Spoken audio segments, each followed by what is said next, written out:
depredadores o de los elementos que gravitan sobre la situación ¿Y qué aconseja usted para redimirse de esos depredadores? Bueno, que son como la termita, ¿no? Simple y llanamente no podría concretarse en una frase. Hay necesidad de acordarse en programas puntuales, es necesario hacer una labor didáctica, de manera que se entienda la profundidad de la reforma. Pero usted es un hombre eminentemente práctico, sin olvidar siempre una base teórica. Usted decía, tal puente, el 2 de diciembre estaba, tal autopista estaba. Entonces imagínese usted con 40 años menos, ¿qué aconseja a un país que vive una política de terror, de suspenso? No sabemos qué va a pasar en el próximo capítulo. Quizá en el folleto este que le presenté hace unas horas se encuentra la respuesta. Bueno, para ilustrar al público, esta es una cosa muy importante porque los jóvenes no lo saben. El general Pérez Jiménez en el 57 considera él, y es el primer presidente que hizo esto, considera él que él debía prorrogar su mandato 5 años más, porque no había terminado su obra, no había terminado sus planes. Y es entonces donde en el Congreso él pide 5 años más, si mi memoria no me falla, para terminar esto, por ejemplo. Creo que eran 7.000 kilómetros de carretera. Me parece que eran 2.500 kilómetros, puedo equivocarme, ¿no?, en la famosa red ferroviaria que enlazaba a Caracas con Maracaibo y San Cristóbal por el occidente, y con Barcelona y Puerto La Cruz por el sur. Usted me corrige si me equivoco, pero me parece que eso es así. 500 kilómetros de autopista y 300.000 viviendas, además 1.000 grupos escolares de 600 alumnos cada grupo, y algo sorprendente, pues la siderúrgica del Orinoco, la hidroeléctrica del Caroní, la carretera Santa Elena de Guairén, Brasil. Eso era en general el plan que le faltaba por concluir, y él entonces pide eso. El plebiscito, pues, falla, como ya sabemos, pues. Pérez Jiménez viene el 23 de enero y se vaya, es una historia ampliamente conocida de todos.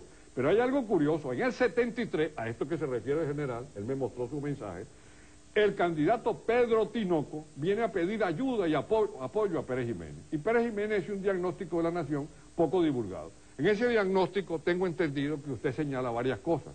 Le señala a Tinoco que la delincuencia es la más grande en el 73. Los ranchos, hay una cifra de 200.000 ranchos aproximadamente. En Caracas hay 300.000 desempleados. Y hay 70% de burocracia. Ese es el panorama que usted hizo del país en el 73. Y yo pregunto, ¿y ahora qué panorama hace? ¿Es el mismo o más grave? Más grave. Indiscutiblemente que todos los males señalados en esa oportunidad hoy día se presentan abultados. Y lo que es más preocupante, son males crecientes.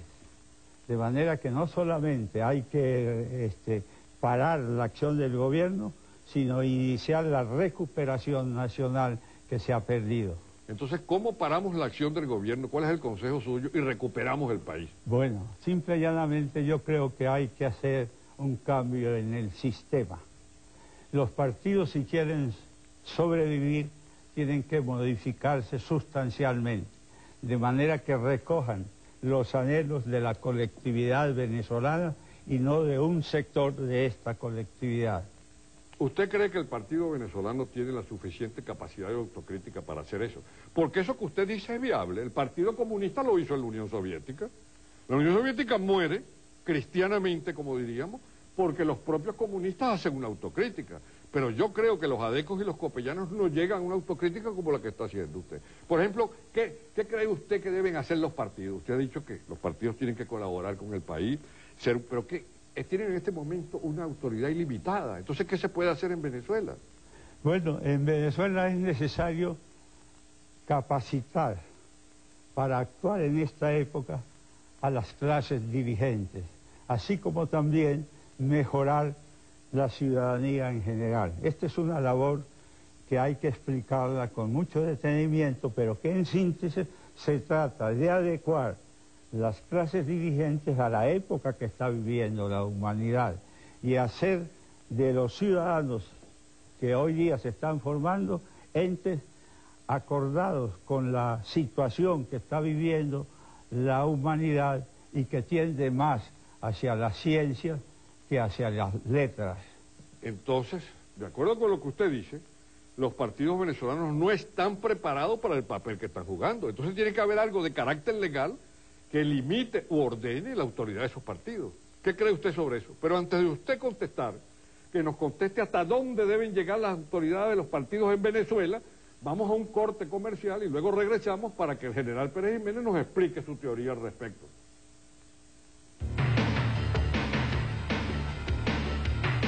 En la silla caliente, desde Madrid, España, en la residencia del general Pérez Jiménez, quien está sentado en la misma silla caliente que ustedes ven todos los miércoles. Esta silla vino especialmente desde Caracas para esta entrevista. Le preguntamos al general algo apasionante, la silla se pone muy caliente. El fracaso de los partidos políticos en Venezuela, de acuerdo con lo que él ha dicho, es porque no han estado a la altura de las circunstancias. Entonces hay que hacer algo, porque no se puede gobernar sin partidos. Entonces, presidente, ¿qué se va a hacer con los partidos en Venezuela? Porque su régimen funciona, o funcionó cuando no había partidos, pero no podemos vivir sin partidos. Entonces, ¿qué recomienda usted que se haga? Bueno, en principio, cuando yo me lancé solicitando el voto del pueblo para prorrogar mi mandato durante 5 años más, uno de los argumentos que esgrimí fue que los partidos no funcionaban, que los partidos resultaban una rémora para el progreso de la nación. Eso fue en el 57. De manera que entonces había en ese momento que prescindir de la actuación de los partidos. No se podía permitir que ellos estuviesen interfiriendo en la política, haciendo manifestaciones, puesto que esas manifestaciones eran lesivas a los intereses de Venezuela. Voy a citar algunas... Sí, dígame algunos ejemplos, porque mucha gente joven que le está viendo puede creer que estos son resabios, pues, sí, dictatoriales. Entonces, dígame algunos ejemplos de por qué el partido no estaba a la altura de las circunstancias como en Estados Unidos o Inglaterra en Venezuela. Dígame algunos ejemplos. Cuando se inauguró la autopista Caracas-La Guaira, el actual presidente de la República, el doctor Caldera, en una reunión en uno de los barrios de Caracas, manifestó lo siguiente, que esa obra había sido construida por el gobierno simple y llanamente para que traficaran los Cadillacs de los ricos, que esa obra no servía a la colectividad, y les preguntó a los concurrentes, ¿ustedes pueden comer autopista? Claro que la autopista no se hizo para morderla, ¿no?, pero sí para facilitar los transportes entre el litoral y Caracas, y modificando así las tarifas que se establecían por el transporte, es decir, abaratando los fletes. También alguien de los partidos me dijo una vez que Venezuela no necesitaba la recuperación de los territorios perdidos.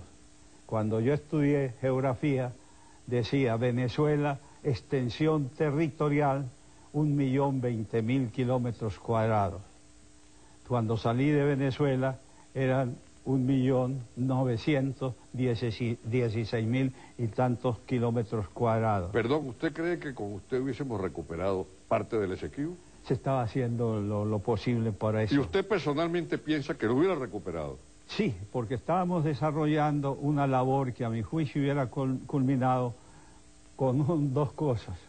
O la Guayana inglesa en este entonces se anexa al territorio venezolano con un estatus especial, o hubiéramos tenido que por la fuerza recuperar el territorio del Esequibo.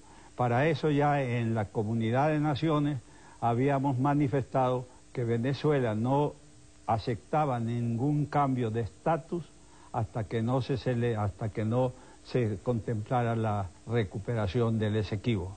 Una observación, el general Pérez Jiménez está usando lo que yo llamo el lenguaje directo, que es fundamental en la vida política, no guabinea. Uno le pregunta a un político típico el caso del Esequibo y no le sabe dar la razón.